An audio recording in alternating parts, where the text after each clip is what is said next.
Hey everyone! In this video, I'll show you how to manage Google Chrome site isolation settings, step by step, updated for 2026. Site isolation is a built-in Chrome security feature that helps protect your data by separating websites into different processes. This reduces the risk of malicious websites stealing information from other tabs. First, open Google Chrome. In the address bar, type chrome://settings/security, then press enter. This opens Chrome's main security settings. Here, you'll see options like safe browsing and advanced protection. Site isolation works automatically in the background, but advanced users can customize it further. Now go to the address bar again and type chrome://flags, then press enter. This opens the Chrome Flags page where experimental and advanced features are available.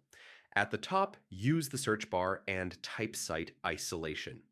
You'll see options related to strict site isolation. If you want maximum security, click the drop-down menu and set strict site isolation to enabled. This forces Chrome to isolate every website into its own process, improving protection against data leaks and attacks.